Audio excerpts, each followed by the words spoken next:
O cheiro de fumo ainda me arranhava a garganta, mas o que me rasgava a alma era o silêncio. Um silêncio que ali, no canto mais esquecido de uma pequena despensa no centro comercial Miradouro, era a promessa que eu tinha feito a Sofia.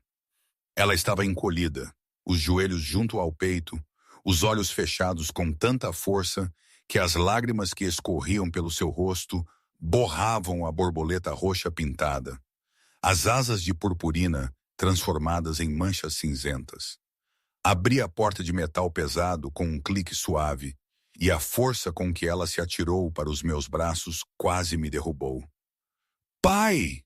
O grito dela, abafado pelo meu ombro, valia por todos os discursos de honra, todos os agradecimentos que o mundo alguma vez pudesse dar. Voltaste, prometeste que voltavas. Apertei-a contra mim, o cheiro dela, uma mistura de purpurina e suor inocente, a anular o fedor de queimado que me cobria. Eu jurei que nunca mais a deixaria, não depois de perder a mãe dela. E essa promessa, essa eu tinha de a manter. Mas para perceber como é que um homem da manutenção, como muitos me chamavam, acabaria a correr por um prédio em chamas, a levar crianças ao colo e a dar ordens a bombeiros, é preciso recuar umas horas, ou talvez uns dias. Aquele jantar, aquela noite, ainda me queimo só de pensar. A Ana, a Ana. A verdade é que a culpa foi um bocado minha, ou da solidão, talvez da Sofia. Ela, com os seus 7 anos e uma honestidade brutal, tinha me perguntado por que é que eu nunca namorava como as pessoas na televisão. A pergunta ecoou-me durante semanas, um pequeno tormento infantil. E assim, lá fui eu com a ideia mais idiota da minha vida. Criar um perfil numa dessas aplicações de encontros. Usei uma foto de há 2 anos, onde por um milagre eu sorria. A Ana parecia diferente nas mensagens, mais interessante, inteligente, cheia de piada. E foi ela que sugeriu o La Maison, um restaurante francês no último andar do Miradouro. Hesitei, claro. Aquele sítio custa mais do que as minhas compras da semana, mas ela insistiu. Quero que seja num sítio bom, disse. Devia ter visto os sinais, o modo como perguntava sobre o meu trabalho, mas nunca realmente ouvia as respostas. A forma como as conversas giravam em torno de rendimentos e ambição. Mas a solidão é uma névoa densa, faz-nos ignorar o óbvio. Discuti com o espelho durante quase 1 hora sobre o que vestir. Uma futilidade, eu sei. O meu turno acabava às 6 e a reserva era às 6:30. Nem pensar em ir a casa. Então, fiz o que pude.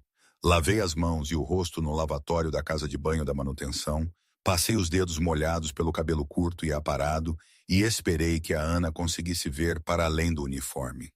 Enganei-me. A Ana chegou 12 minutos atrasada, como uma rajada de vento vermelho, o vestido a captar todos os olhares.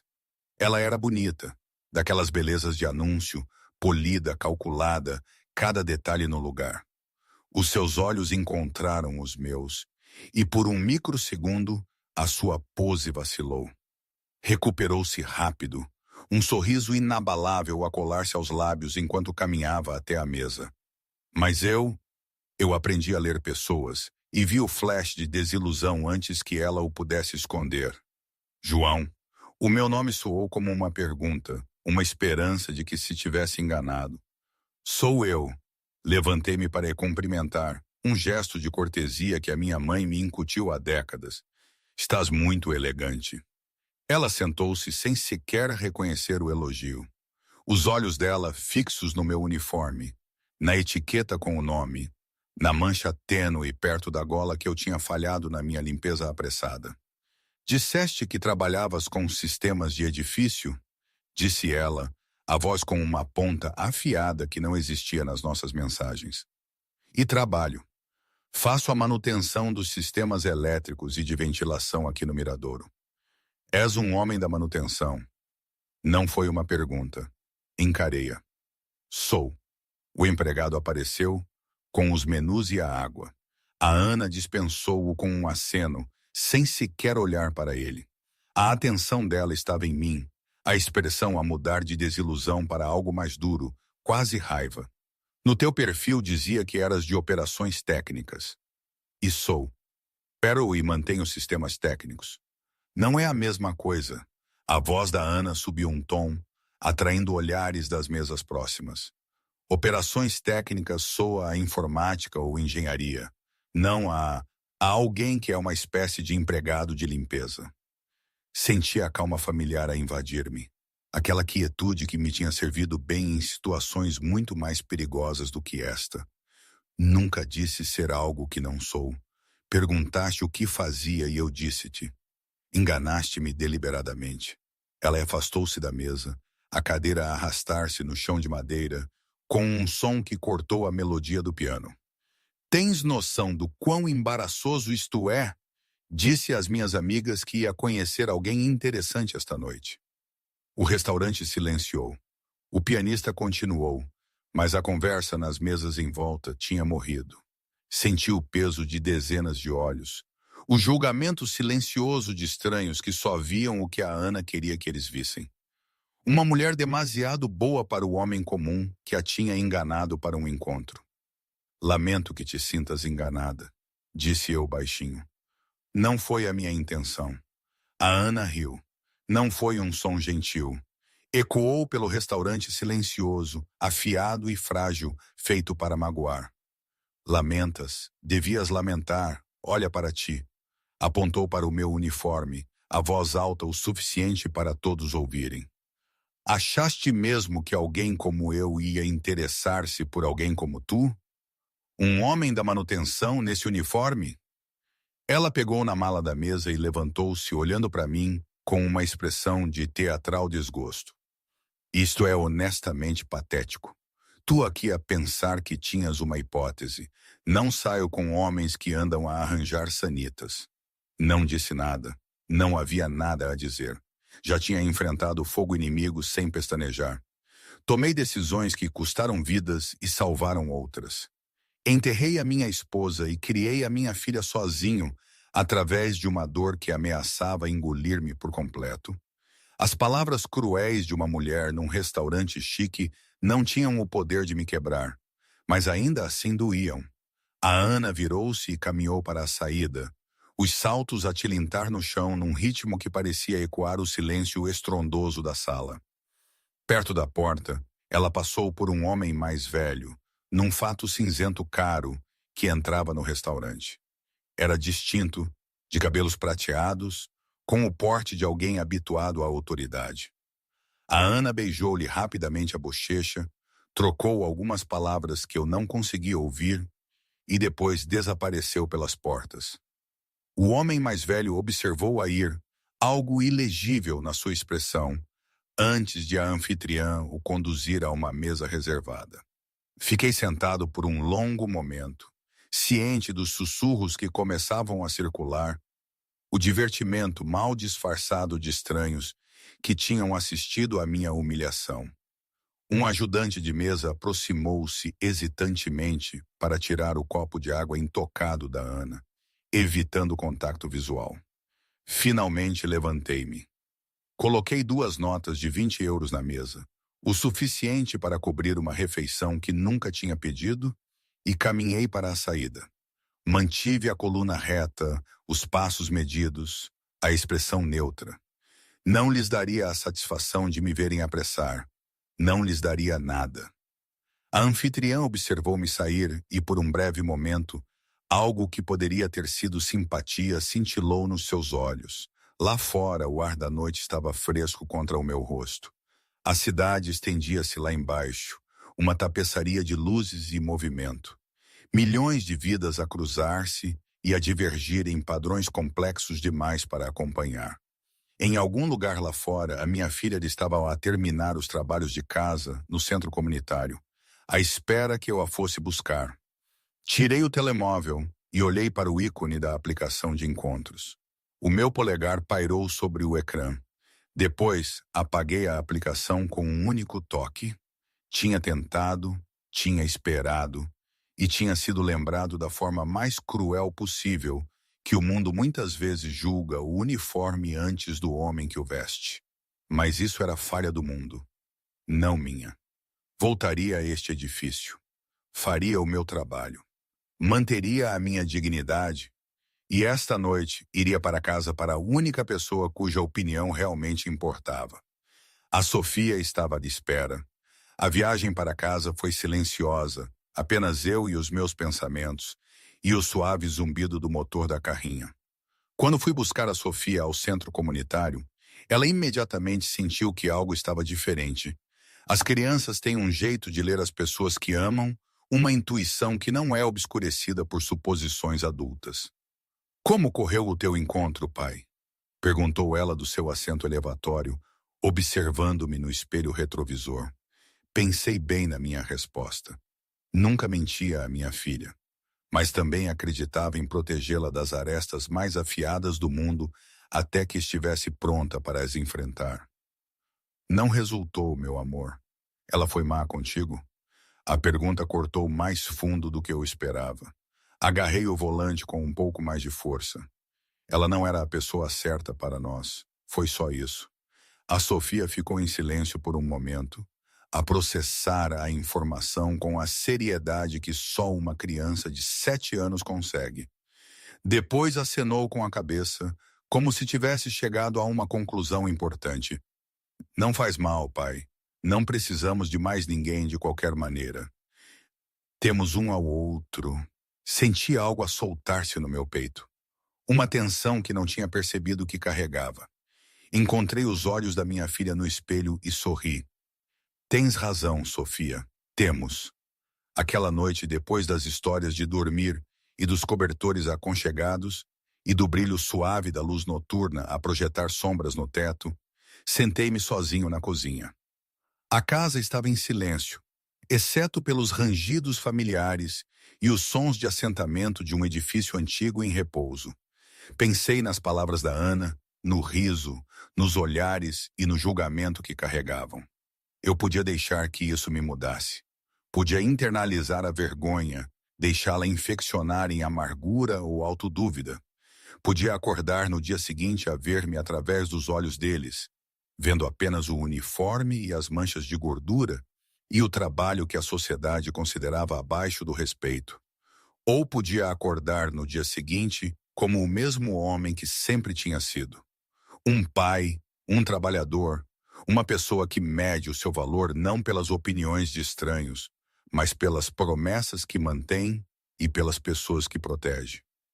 Lavei a chávena de café, apaguei a luz da cozinha e fui para a cama. A escolha nunca tinha sido realmente uma escolha.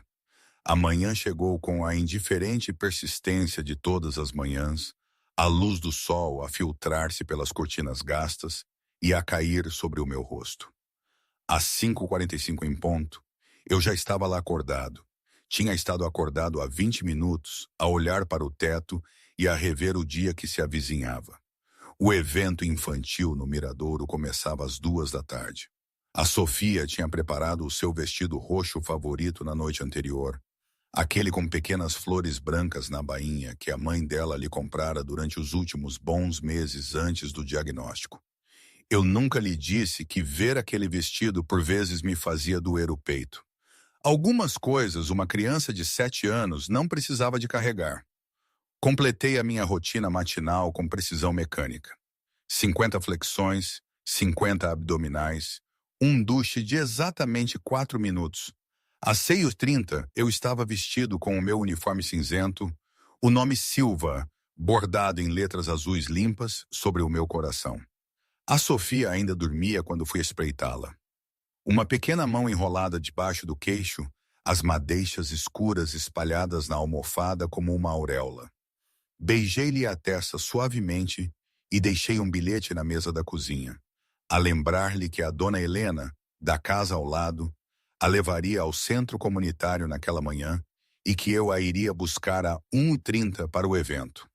A viagem até o Miradouro demorou 18 minutos com pouco trânsito. Estacionei no Parque dos Funcionários, atrás do edifício, e entrei pela porta de serviço, passando o meu cartão de acesso na pesada porta de metal. O escritório da manutenção ficava na cave, uma sala apertada cheia de ferramentas, peças sobressalentes e o zumbido constante do coração mecânico do edifício.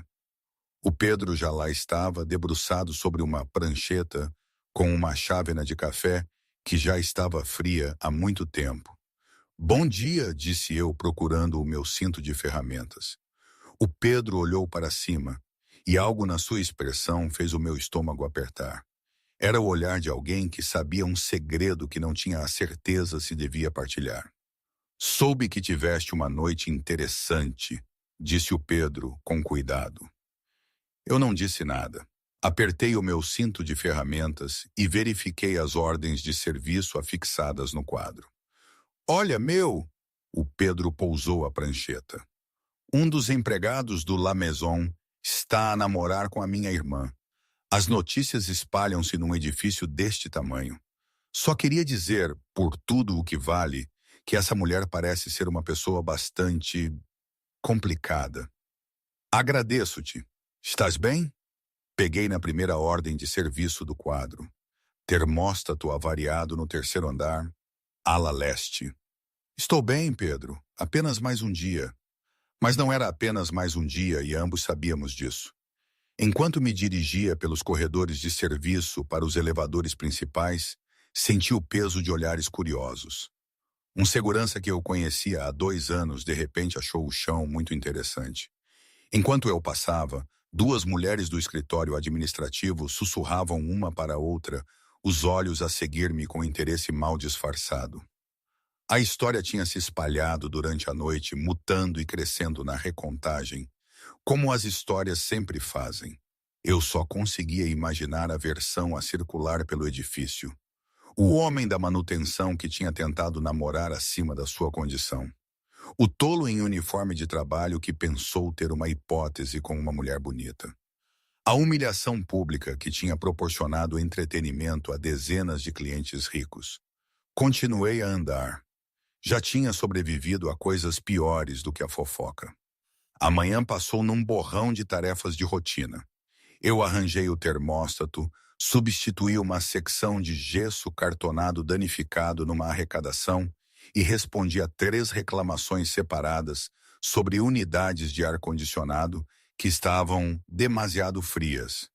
Trabalho normal, trabalho familiar, o tipo de trabalho que me permitia manter as mãos ocupadas enquanto a minha mente processava todo o resto. Às 11h30, fiz a minha pausa para almoço no escritório da manutenção, comendo a sandes que tinha preparado na noite anterior, enquanto revia o horário da tarde.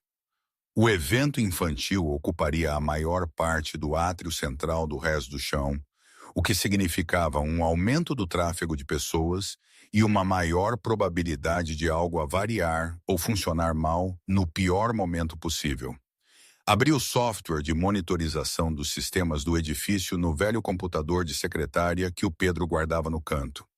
Gostava de verificar as leituras periodicamente, um hábito nascido de anos de treino que enfatizava a consciência situacional acima de tudo. Na maioria dos dias, os números eram rotineiros. Temperatura dentro dos limites normais, qualidade do ar estável, carga elétrica distribuída uniformemente.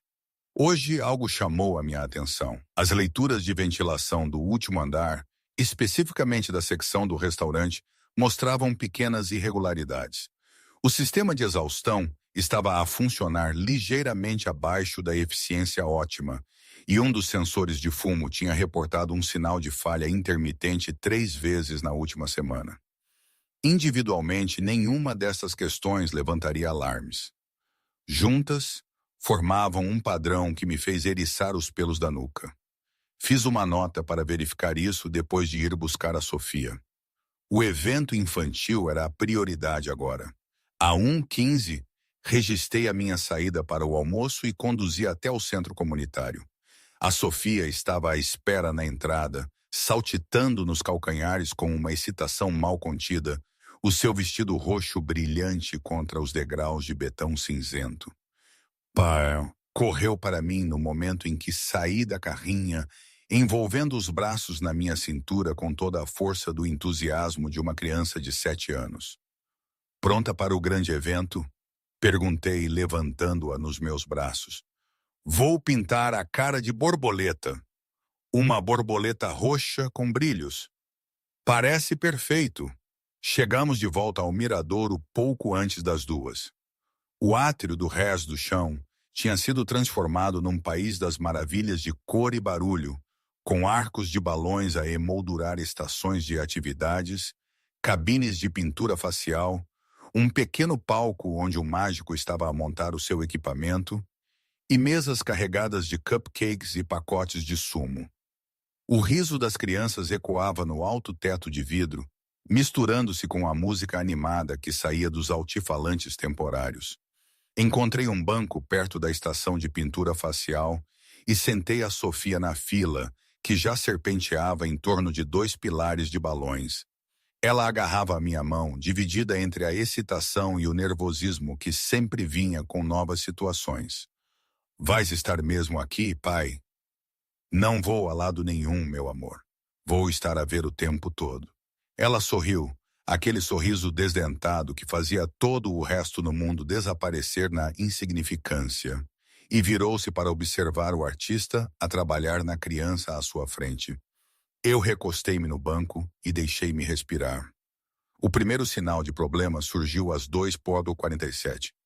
Eu notei antes de qualquer outra pessoa os meus sentidos treinados a captar a subtil mudança no ritmo do edifício que a maioria das pessoas nunca registraria.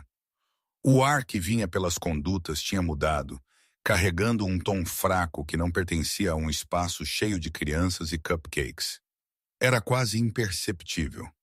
Um sussurro de algo acre por baixo da habitual sensação de ar reciclado da ventilação comercial. Levantei-me lentamente, não querendo alarmar a Sofia ou as outras crianças por perto. Caminhei casualmente para a conduta mais próxima, fingindo verificar o meu telemóvel, enquanto os meus olhos escaneavam a grade de metal. O fluxo de ar parecia normal, mas o meu nariz não me mentia. Algo estava errado em algum lugar do sistema. Tirei o meu rádio e sintonizei a frequência do escritório de manutenção. Pedro, é o João. Estou no Rés do Chão. Estás a ver algo em comum nos monitores ambientais? O rádio estalou. Depois a voz do Pedro. Espera aí, vou verificar. Um momento depois, ele regressou. Estou a ver um ligeiro pico de temperatura no sistema de exaustão da cozinha no último andar. Provavelmente apenas a azáfama da hora de almoço. Esses tipos do restaurante exigem muito do equipamento. E a falha do sensor que registrei esta manhã. O detetor de fumo na área da cozinha do La Maison continua a mostrar falhas intermitentes. Fiz uma ordem de serviço, mas a direção disse que não quer manutenção a rastejar pelo restaurante durante o horário de funcionamento. Mal para o ambiente, aparentemente. A minha mandíbula apertou. Já tinha ouvido aquela desculpa antes. A priorização da experiência do cliente sobre os protocolos de segurança. Pela minha experiência, raramente acabava bem. Vou dar um salto lá acima só para espreitar as coisas. João, estás fora de serviço e a tua filha não está no evento? Olhei para a Sofia, que agora era a terceira na fila para a pintura facial, a conversar animadamente com uma menina da idade dela que usava uma tiara de princesa. Ela está bem por uns minutos. Só quero verificar o sensor. Faz como quiseres, mas se a direção reclamar, digo-lhes que foi ideia tua. Dirigi-me para o elevador de serviço, os meus passos apressando-se à medida que a sensação de mal-estar no meu estômago se intensificava. O último andar ficava 17 andares acima, acessível pelos elevadores públicos no átrio principal ou pelo elevador de serviço que corria ao longo do núcleo do edifício. Escolhi a rota de serviço, passei o meu cartão e entrei na caixa metálica industrial que transportava o pessoal de manutenção e equipamento longe dos olhos dos compradores e clientes. A viagem demorou 43 segundos. Quando as portas se abriram, fui imediatamente atingido pelo cheiro que no resto do chão tinha sido apenas um sussurro. Ali era inconfundível. Metal quente, maquinaria sobrecarregada e, por baixo, o mais tênue traço de algo a arder. Movi-me rapidamente pelo corredor de serviço, passando por arrecadações e painéis elétricos, até a chegar à porta de acesso que dava para o espaço atrás da cozinha do La Maison. A porta exigia uma chave separada, uma que apenas o pessoal de manutenção sênior carregava. Eu tinha recebido a minha cópia há 2 anos, depois de demonstrar a minha fiabilidade e experiência. A cozinha era um caos mal contido, um bailado de chefes a gritar e panelas a tilintar e chamas a saltar dos bicos sob carnes caras. Ninguém notou o trabalhador de manutenção a deslizar pela área de trás, a verificar medidores e a examinar as condutas com precisão metódica. O que encontrei fez o meu sangue gelar. A chaminé de exaustão sobre a estação de cozinha principal estava a funcionar a menos de metade da sua capacidade nominal. A gordura tinha se acumulado nas condutas interiores a um ponto que deveria ter desencadeado uma limpeza obrigatória semanas antes. E o sensor de fumo, aquele que reportava falhas intermitentes, não estava intermitente de todo. O sensor estava morto, a sua luz indicadora escura, a sua ligação ao sistema de alarme de incêndio do edifício completamente cortada. Alguém o tinha desativado. Seja por negligência ou ação deliberada, eu não conseguia dizer. Mas o resultado era o mesmo. A cozinha era um rastilho à espera de uma faísca. Encontrei o gerente da cozinha, um homem atarefado com um jaleco branco manchado cujo crachá dizia Tiago, a supervisionar a montagem de uma dúzia de aperitivos perto da área de serviço. Com licença, sou da manutenção do edifício. Precisamos de falar sobre o vosso sistema de ventilação. O Tiago mal olhou para mim. Agora não. Estamos no meio do serviço.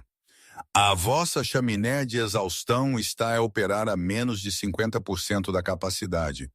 As vossas armadilhas de gordura não são limpas há pelo menos 1 mês, e o vosso sensor de fumo está completamente inoperante. Isso chamou a atenção do Tiago. Ele virou-se, o rosto a contorcer-se, e aproximou-se de mim com a postura agressiva de um homem que não apreciava que lhe dissessem como gerir a sua cozinha.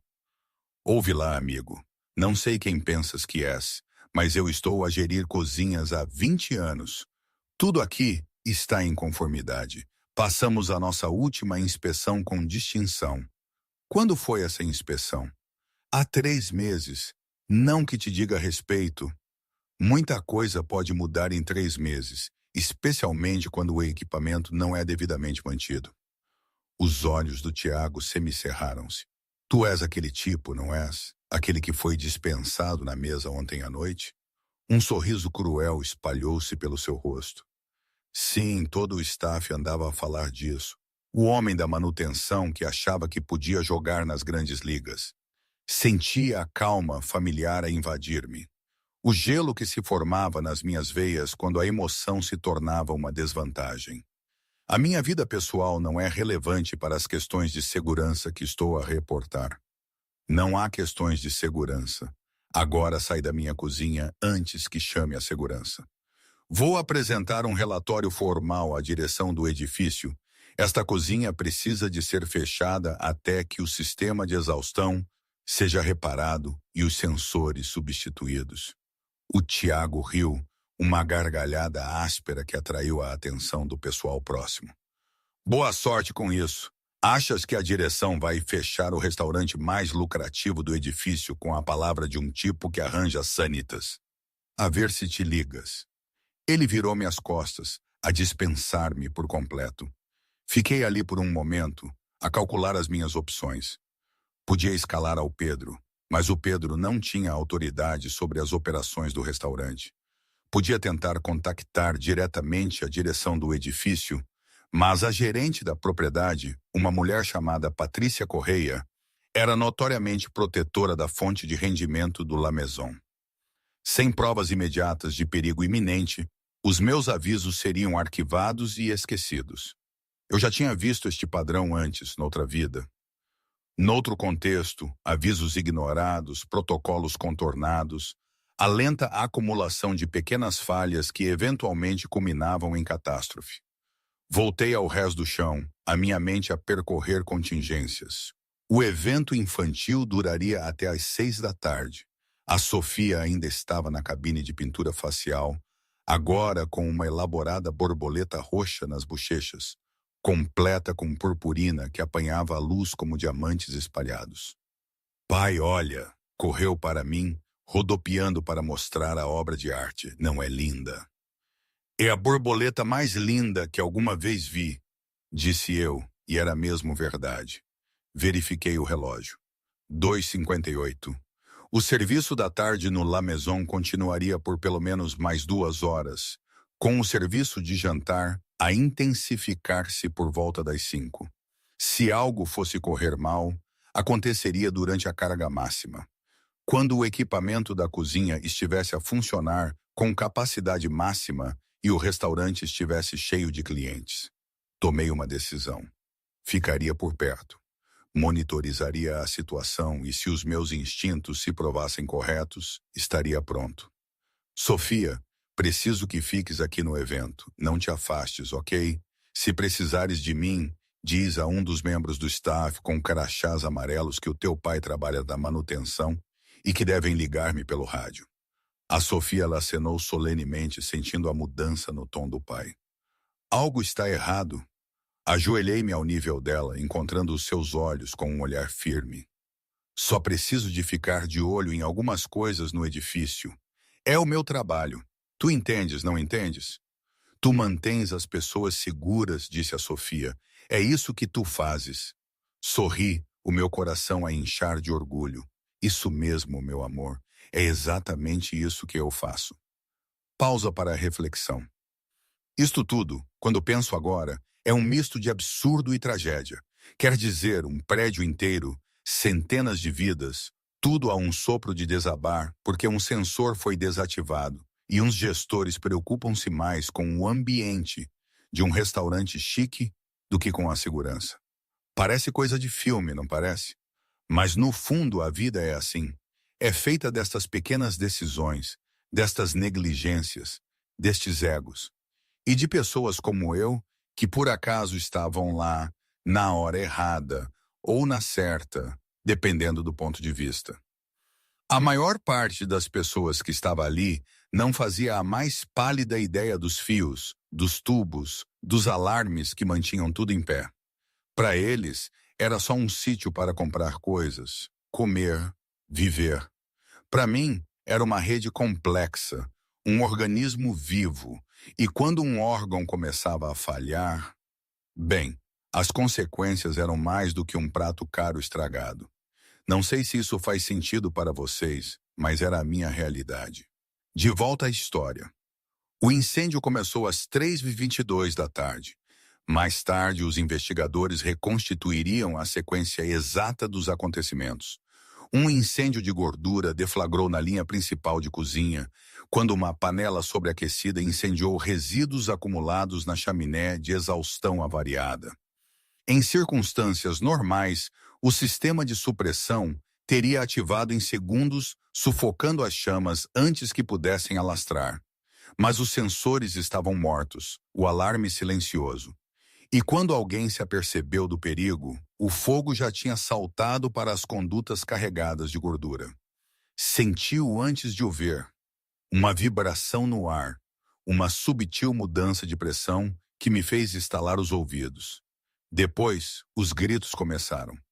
Não do resto do chão, ainda não, mas de algum lugar acima. O som filtrou-se pela arquitetura aberta do átrio, agudo e aterrorizado, misturando-se com o estalo subitamente sinistro do sistema de emergência do edifício a tentar e falhar em ativar-se. Depois, o fumo veio. Jorrava das grades de ventilação como água de uma barragem rompida, espesso e cinzento, carregando o cheiro inconfundível de gordura queimada. O efeito no átrio lotado foi imediato e devastador. Pais agarravam os seus filhos. Membros do staff gritavam instruções contraditórias. O evento infantil, cuidadosamente orquestrado, dissolveu-se em caos em segundos. Eu já estava em movimento. Corri para a Sofia, pegando-a num movimento fluido e apertando o rosto dela contra o meu ombro. Cobre o nariz e a boca com as mãos, meu amor. Não respires fundo. Pai, o que está a acontecer? Há um incêndio lá em cima. Precisamos de tirar as pessoas. Mas primeiro preciso de te pôr em segurança. A minha mente mapeou o layout do edifício numa rápida visualização tridimensional. As saídas principais já estavam a ser bloqueadas por multidões em pânico. As escadas de emergência nos lados leste e oeste seriam as rotas de evacuação primárias. Mas se o fogo estivesse a espalhar-se pelo sistema de ventilação, esses corredores podiam tornar-se armadilhas mortais. Tomei uma decisão em frações de segundo.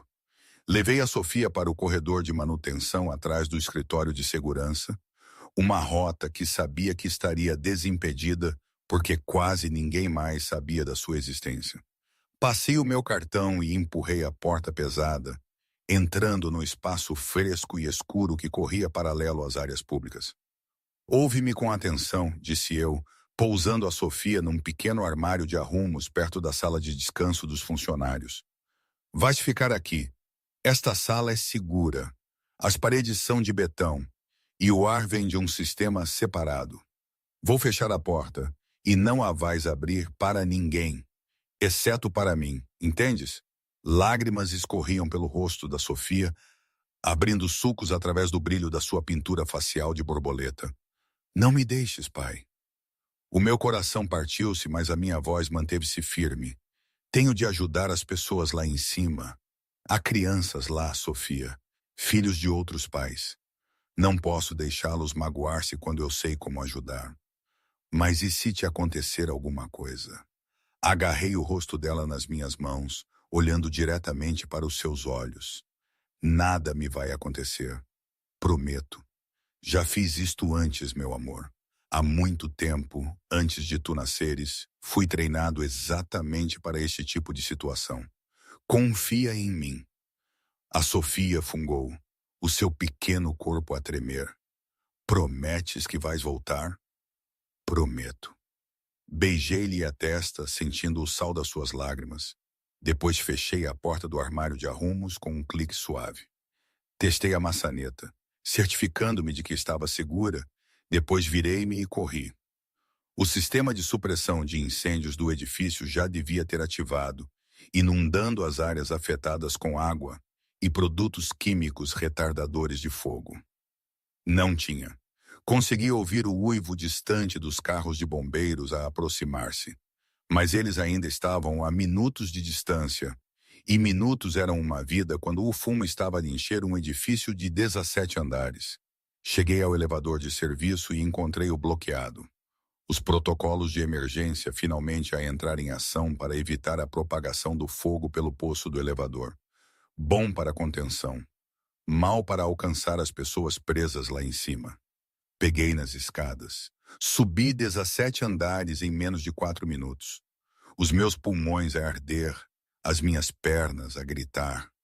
O velho treino a impor-se através da memória muscular e da pura força de vontade. Quanto mais subia, mais espesso se tornava o fumo, até que estava a navegar apenas pelo toque e pela memória. A minha camisola puxada sobre o nariz e a boca como um filtro improvisado. O último andar era um caos. As luzes de emergência cintilavam na névoa, lançando sombras estroboscópicas nas paredes que pareciam respirar com o movimento do fumo. As portas corta-fogo, que deviam ter isolado o La Maison do resto do andar, tinham falhado. Os seus fechos eletrônicos congelados na posição aberta pela mesma avaria do sistema que tinha desativado os sensores de fumo.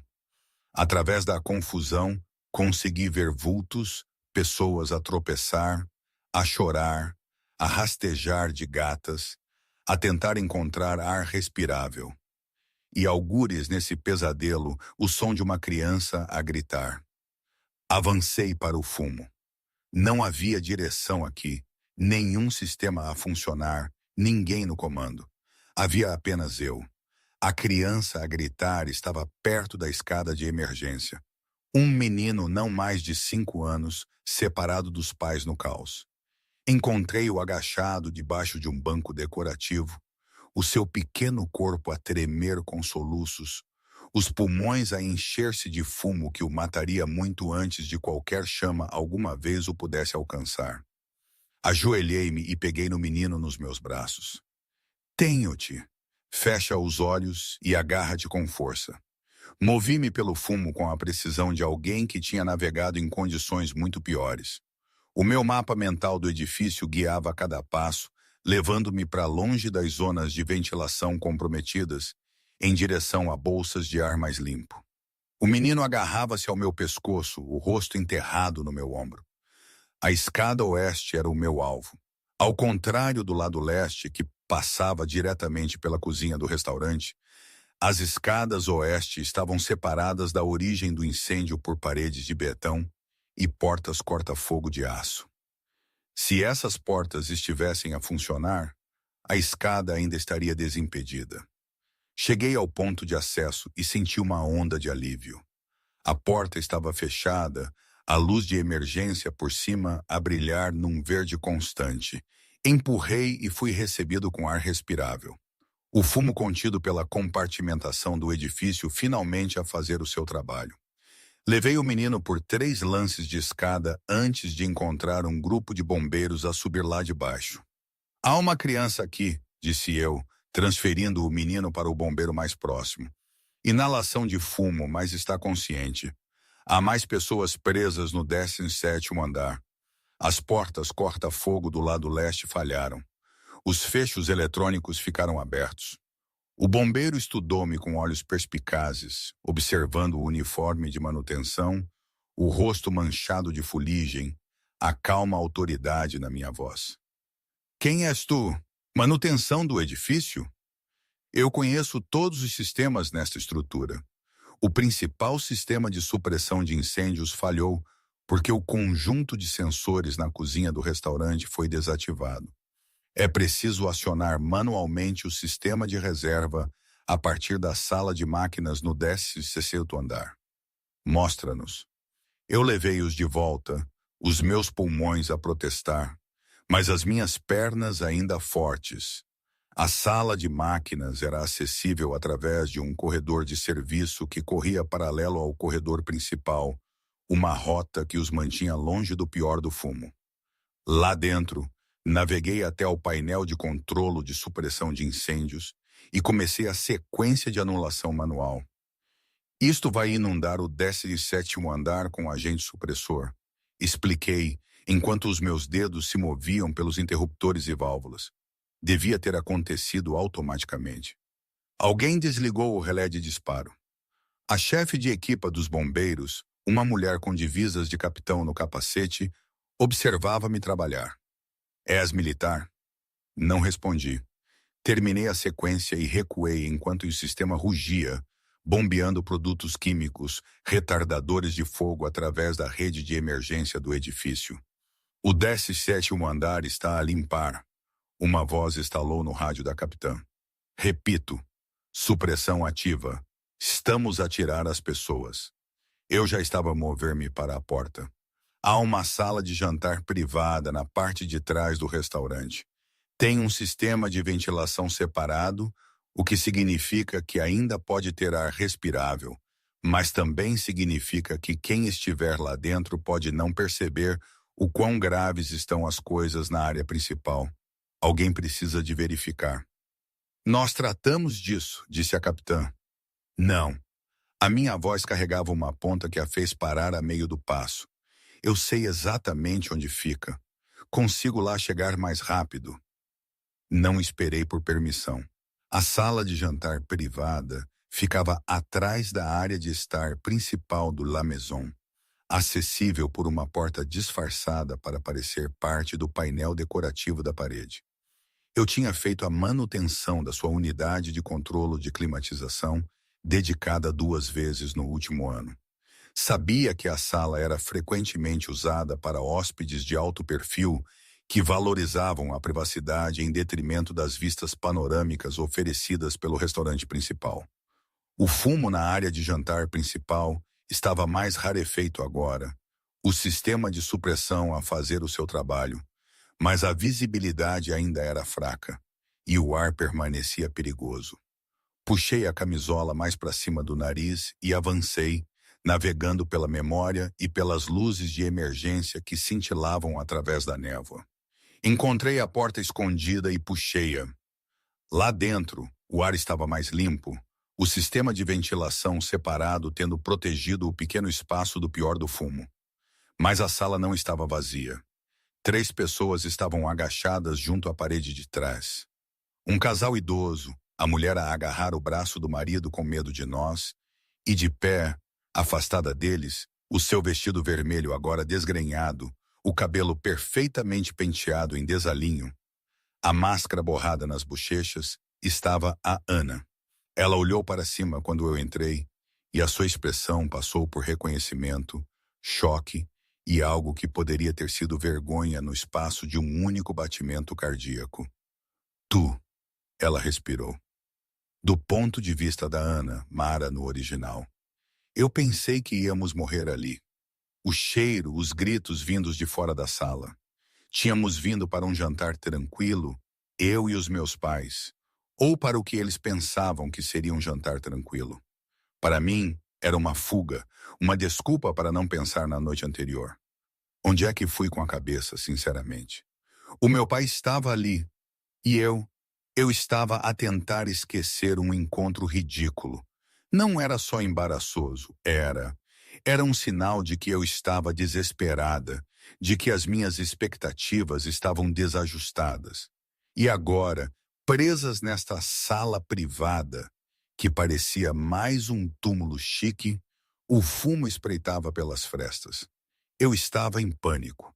Não conseguia ver nada lá fora, mas o cheiro era cada vez mais forte. Os meus pais, coitados, o pai com a asma da mãe, mal conseguiam respirar. Eu mal conseguia pensar. E de repente a porta abriu-se e lá estava ele. O homem do uniforme sujo que eu tinha humilhado na noite anterior. O João. Era como um fantasma coberto de fuligem, mas com aquele olhar frio e calmo. A vergonha ardeu em mim, mais forte do que qualquer fumo por um segundo. A imagem da minha risada no restaurante.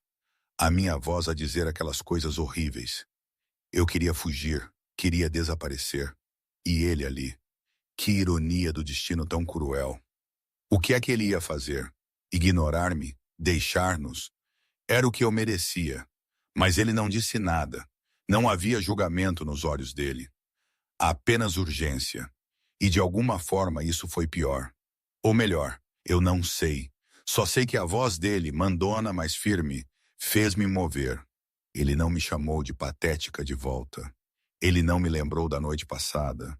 Ele só me deu ordens, e eu, pela primeira vez em muito tempo, apenas obedeci. Agarrei-me ao ombro do meu pai, como ele tinha dito. Eu confiei nele. Que loucura, não é?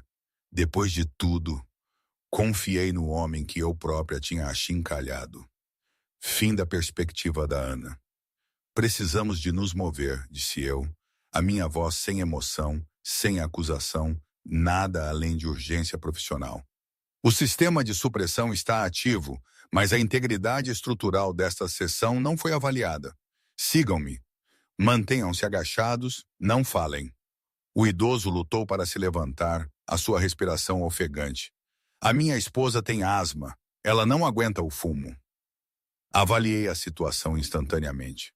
Eu carrego-a. O senhor mantenha-se perto de mim. Agarrem-se ao meu cinto se precisarem. Levantei a idosa com a mesma facilidade com que tinha levantado a Sofia incontáveis vezes, aninhando-a contra o meu peito. A mulher pesava quase nada, os seus ossos frágeis sob a pele de papel. E eu? A voz da Ana quebrou de medo. Encarei-a. O que quer que ela viu no meu olhar a fez encolher, mas as minhas palavras foram medidas e calmas. Fique atrás do senhor e senhora Cardoso. O idoso corrigiu o nome para Cardosos. Fique atrás dos Cardosos. Mantenha a mão no ombro do senhor Cardoso. Mova-se quando nós nos movermos. Pare quando nós pararmos. Vamos sair daqui todos juntos. Moviam-se como uma unidade. Eu à frente, através do fumo que rareava. A minha carga segura contra o meu peito. A respiração da senhora Cardoso era superficial, mas constante. Atrás de mim, podia ouvir os passos arrastados do senhor Cardoso e os lamentos assustados da Ana. A viagem até a escada oeste demorou 4 minutos. Pareceram 4 horas. Quando emergiram no rés do chão, os paramédicos correram para tirar a senhora Cardoso dos meus braços. O senhor Cardoso desabou numa maca à espera, a sua mão ainda estendida para a esposa. E a Ana ficou imóvel, a olhar para o homem no uniforme de manutenção que acabara de lhe salvar a vida. O rescaldo de uma crise sempre tinha uma estranha qualidade de tempo suspenso. Eu estava de pé na entrada principal do miradouro, a observar bombeiros e paramédicos a moverem-se com eficiência prática, os meus pulmões a doerem e o meu corpo finalmente a registrar a exaustão que tinha suprimido pela pura força de vontade. O fogo estava contido. 47 pessoas tinham sido evacuadas dos 3 andares superiores.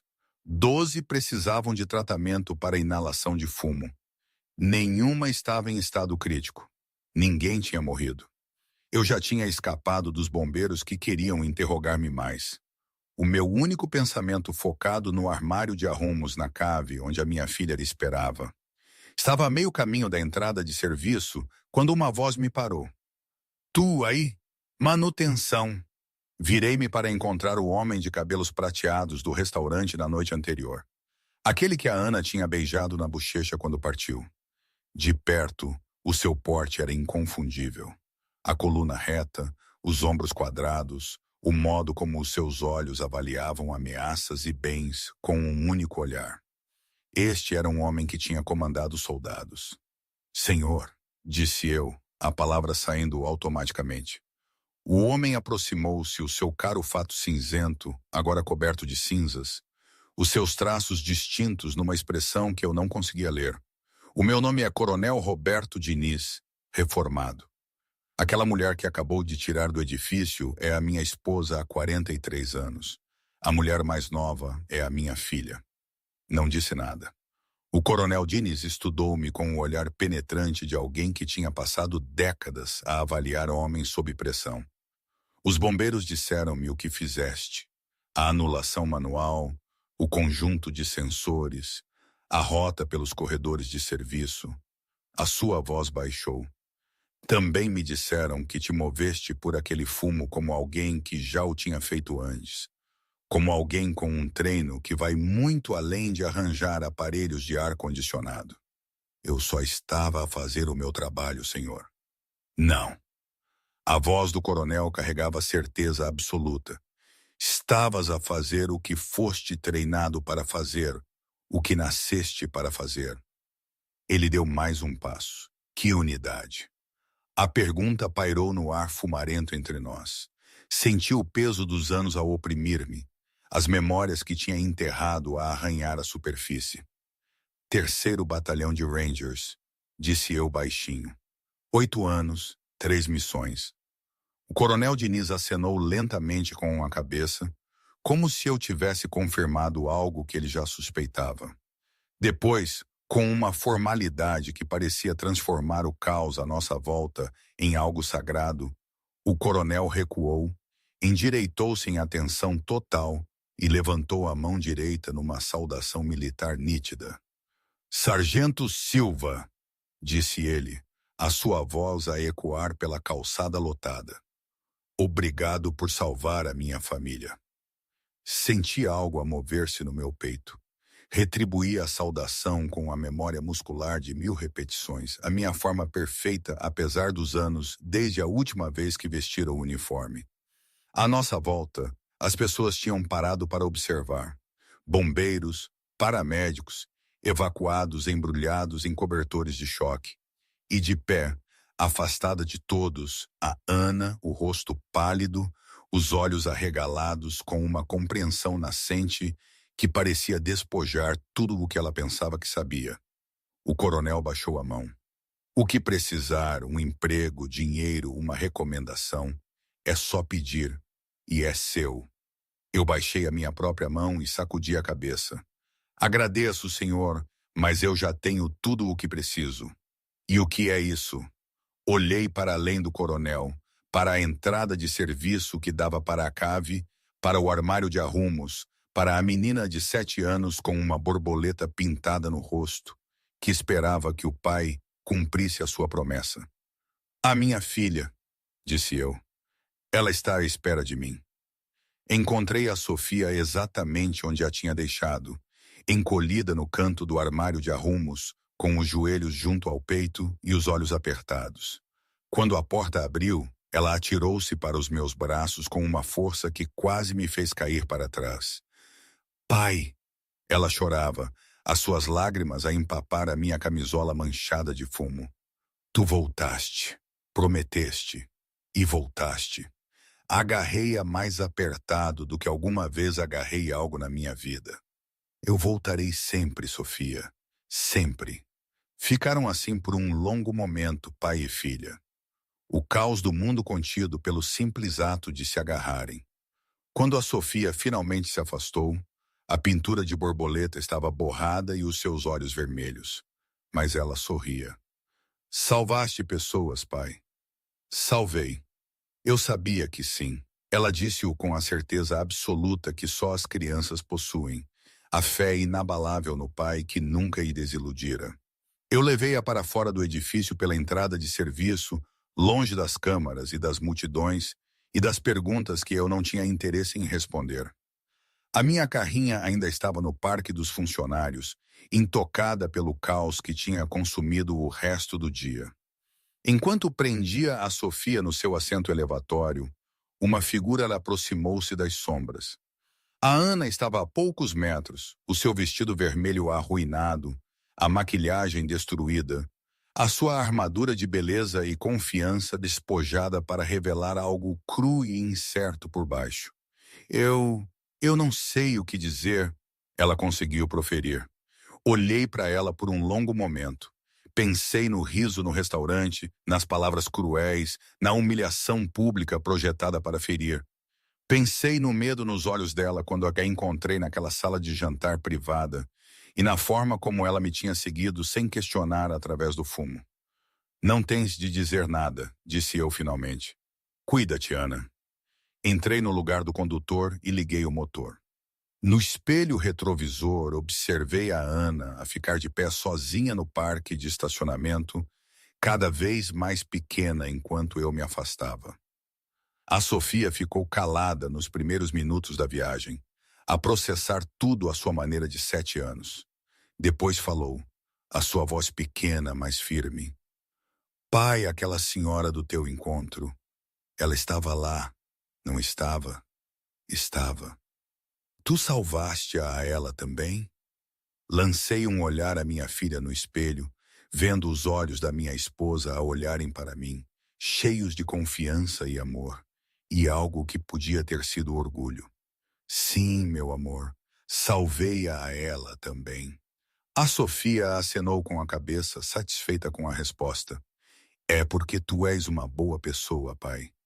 Mesmo quando as pessoas são más contigo, tu continuas a ser bom. Sorri, o primeiro sorriso real que senti no que parecia uma eternidade. Aprendi contigo, Sofia. Aprendi contigo. E hoje, não faço ideia. Às vezes penso que foi a melhor coisa que me podia ter acontecido. Aquela noite horrível, o fogo, o caos, tirou-me da bolha, lembrou-me quem eu sou e quem eu preciso de ser. Às vezes, penso que talvez tenha sido um erro, que a solidão não se resolve com mais riscos. Provavelmente ambos. É assim a vida, não é? Nada é claro, nada é perfeito, mas é a minha vida e é por isso que vale a pena. E enquanto a Sofia estiver ao meu lado, a confiar em mim com aquela certeza inabalável, bem, acho que estou no caminho certo. Ou, pelo menos no caminho que me faz sentir de alguma forma certo.